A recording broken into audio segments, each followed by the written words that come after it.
What are the Knicks gonna do this year? Oh, I'm sorry. No, sir, how did you get involved in the project? Well, I work hand in hand with Relativity.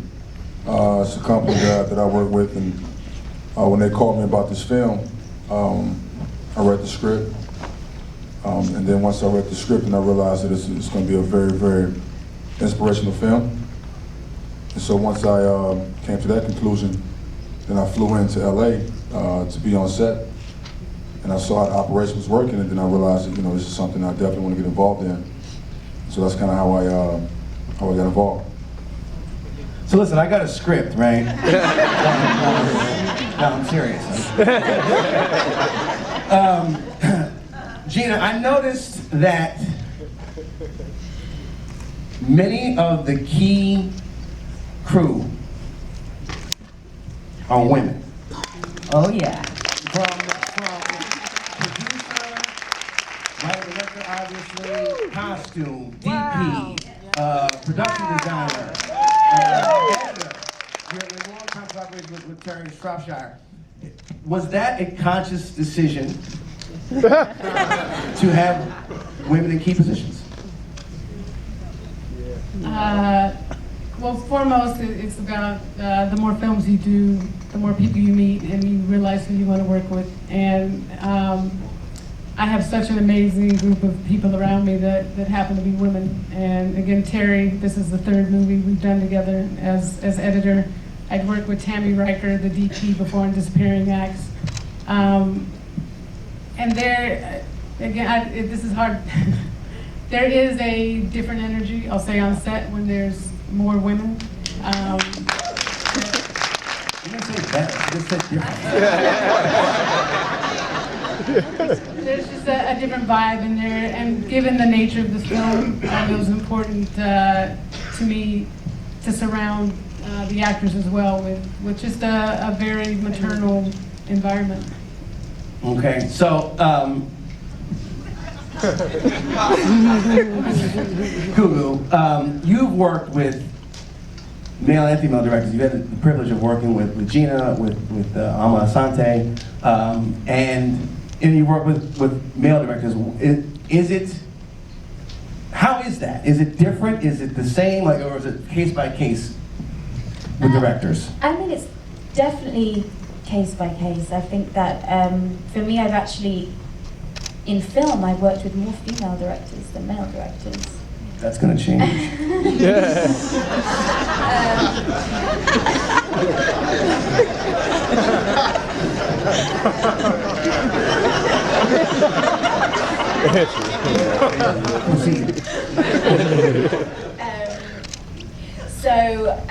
For me, I guess what has been amazing is that most recently the two female directors that I've worked with have, they've both been lead roles, but not just, all lead role, bigger part, but actually the characters are that much more layered. And I think that, for me, in the scripts and, talking about Amar'e Stoudemire, who is, is wonderful and talented, and Gina, you can't put them in the same, they're different people and have different styles. But for me, what it definitely unites them is that they are able to bring these multifaceted roles, and the women drive the story, and they're not just an adornment. That they really have a complex inner life, and that is one of the most exciting experiences that I've had working with female directors. Reggie, you're not only the producer on this movie, but you're married to the director. Now, without getting into a fight later on, how are you able to do that? I mean, two people work in an industry who are, equally talented, who are, equally driven. How do you guys make that work? With raising children as well. Well, one of the first things is we say, well, we got to get somebody else in it, so you call Stephanie Allain. And in many ways that was important because, when you're making a film, it really, it's just like this weird zone you get in where really it just takes the focal point. Like, it feels like nothing else in the world is going on except everything is revolving around this film. But when you're married and you have kids, you know, sometimes the biggest thing that happened in your life that day is that somebody hurt your kid's feelings. So in the way Gina is, she does not want to be on set and not know what happened with one of our kids. So really, sometimes we're like on set really talking about something involved in the process, or maybe something that we're seeing on set, and sometimes we're talking about the kids and like how they did in the test. So I'd have to tell you honestly, I just really think it's, you know, tell me if you agree, Gina, I think it's something we're still figuring out. I mean, it really is an interesting juggling act, and I don't think we've nailed it. I just think it's just part of our maturity, and sometimes we feel like we nailed it, and the next day we're like, nah, we didn't. Gina, do you agree? Yes. Well, if this is a result of you guys figuring it out, I can't wait to see what's next.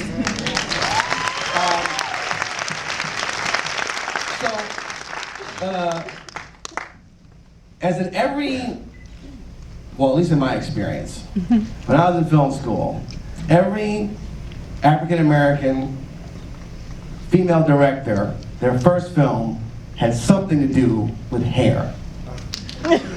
And hair is a pretty important aspect in this movie. Why was it so important to show that? And I think there was a visceral reaction from the audience, you know, when she was pulling out her weave and embracing her natural hair. What are you trying to say? What's that about? What are the politics of hair, and why you wanted to show that? Honestly, it started as I was adopted by white parents and amazing people.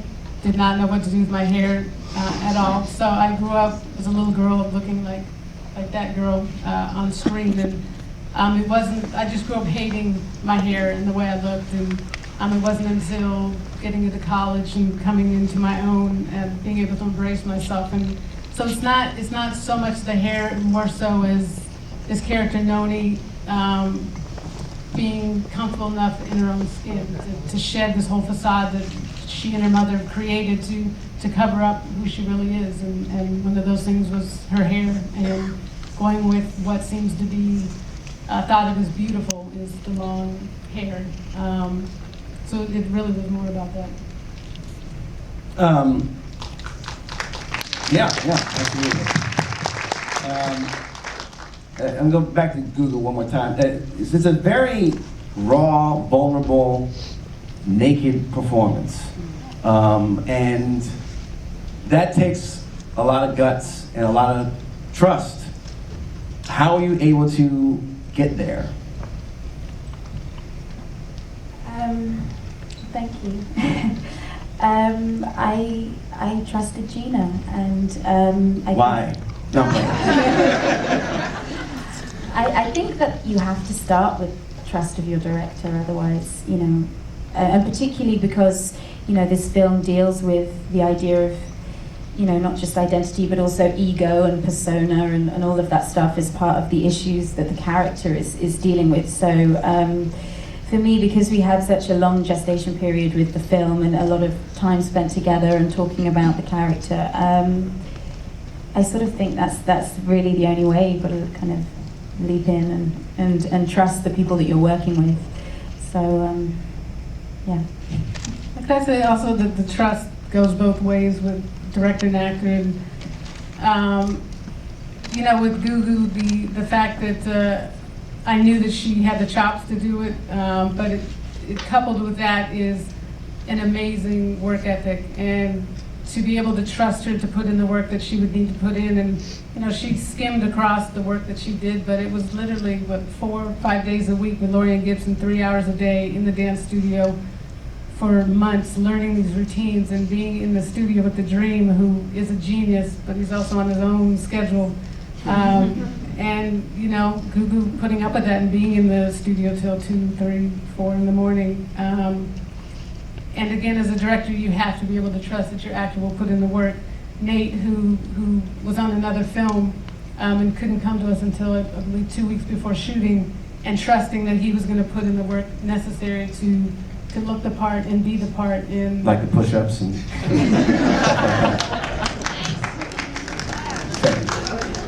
So definitely goes, it goes both ways, definitely.